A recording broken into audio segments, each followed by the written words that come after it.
Welcome to Insights. I'm Eric. Thanks for stopping by. We're going to wrap up 2022 here, and we're going to probably start talking about 2023 pretty soon. As we do that, let's take a look at the matrix. I thought we could just write about it, but it was getting to be a little bit too complicated, so we're going to do a video about this, a video review of the matrix as we enter the end, or we play with the end of 2022 here. You can see a lot of different colors. There's some flips that are in place. We're not going to talk about individual markets. We're going to talk about, in general, the stock market. And one of the things you can see up here is a bull warning. See timing and correction. And probably this gets overlooked a lot, but it's telling us to go back down inside the trends tab and take a look at a couple things. There's things that it's picking up here. I'm sure it's this decoupling, probably the economic activity, things of that nature. So we slide down here. Timing to correction and crash section. As we go down here, there's a stability chance is 80% and 20. So the correction and crash percentage is 20, stability is 80%. This is favorable for a stock market rally, which is not something that anyone's really talking about. We're talking about crashing down and making new lows and all things like that. So let's just take a look at it. Some of the things that we're seeing is sentiment oscillator is bullish. The VIX model is still bullish. That's the double timing model that points towards up. Really, you're going to have to take this down if you want to get into a sustained bear market, something that's despite all the conversations, if you look up at the chart of the S&P 500, and probably I could pull it up here, this is just one general cause building range. I'm going to take a look and see if I can find a quick daily chart for the S&P 500 or the Dow Industrial, it doesn't matter. You can see that this market, it did peak out here, and ever since right about there, it's been cause building. This is sideways actions. This is a market that's really not defined by a bear phase or a bull phase. This is just something that's grinding. It's ticking off both camps. The primary trend in general for the equity markets are all still down, but they are tilting towards the upside. If you look at the lead M and you take a look at the Dow Industrials, and all the major indices are on top, everything that's other stock is blue. This is probably considered crypto right there, but it's most of the timing stuff is LTCO in terms of direction, LTCO and BW. Most of them are down, but you can see the Dow Industrials at 0. It's very close. These are probably all ticking higher.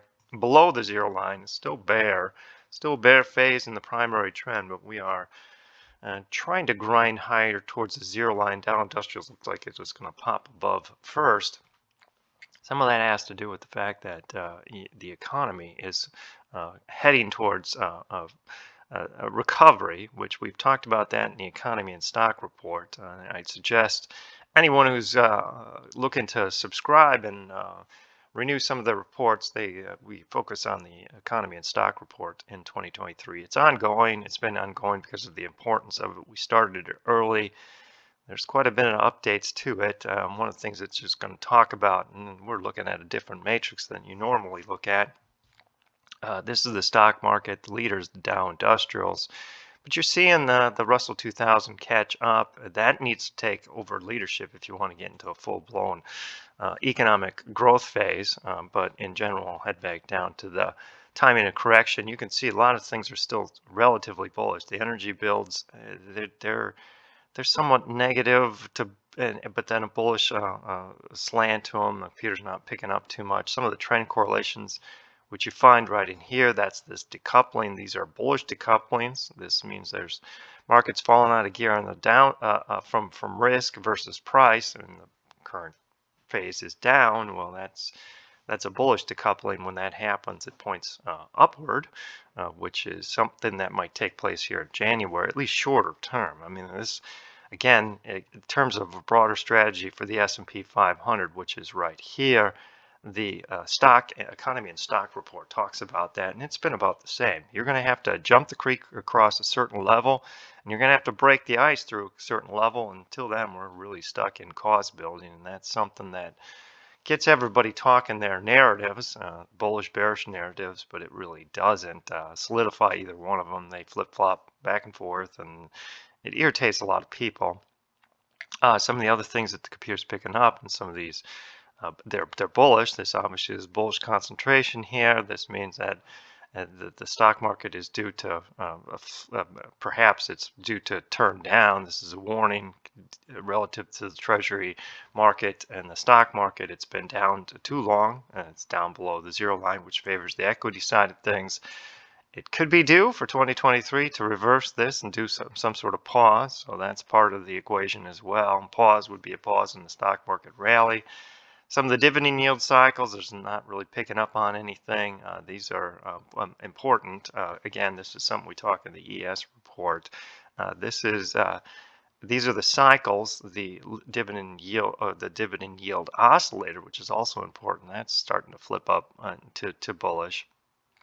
None of this is really does too much until the highest line in the sand, which talked about, gets cleared to the upside. Then a lot of this is a lot of the stability, which is a stability. This is stability that means the market is not likely to press lower, but it doesn't mean it's ready for a breakout. A breakout needs to have some type of trigger, and that trigger is at much higher. It's at higher prices than we currently are. I don't know what the S&P 500 is.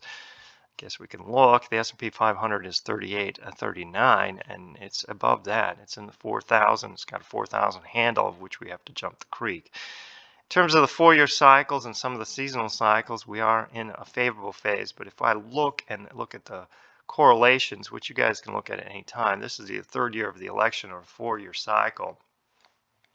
This is the stock. This is large caps, small caps. You can see January tends to be a pretty favorable month for the equity markets.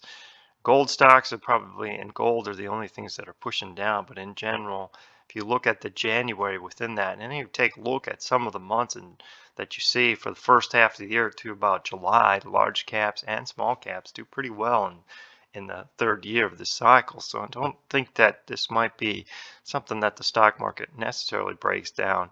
If you compare this or you study this setup with the stability that we're entering into early 2023, we're at least going to continue to get stuck in cost building. Cost building is that trading range in the S&P 500 that we're in.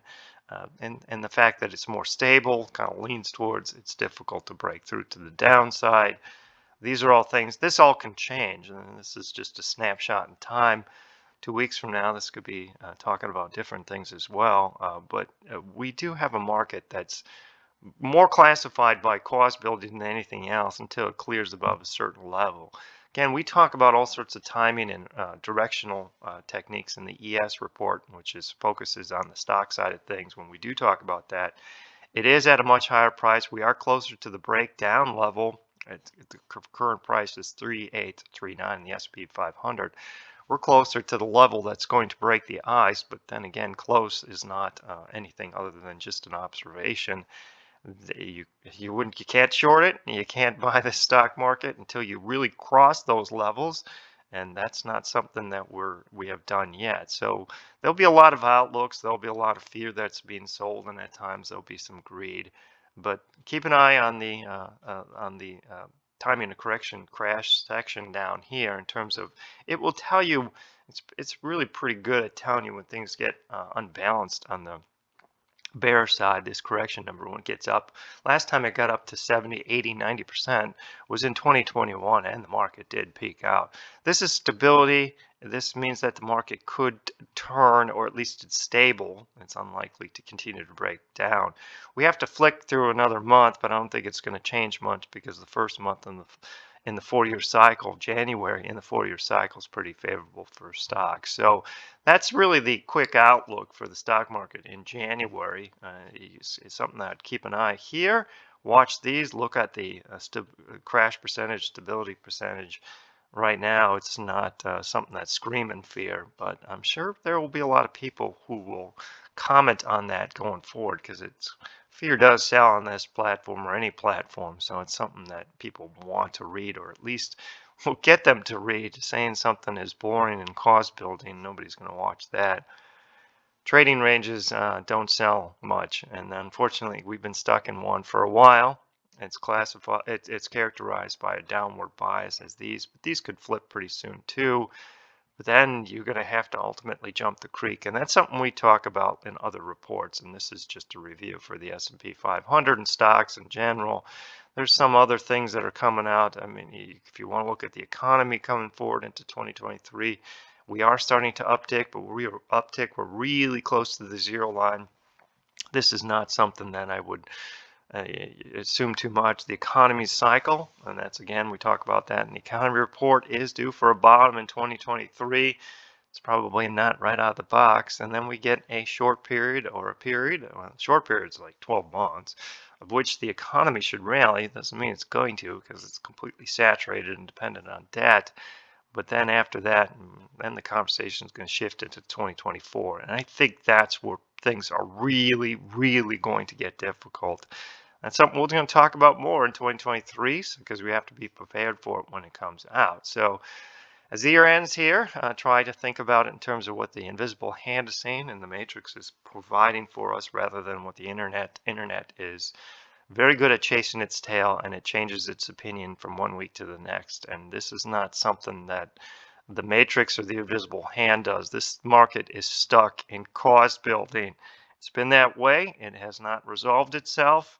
And unfortunately, we've talked about that.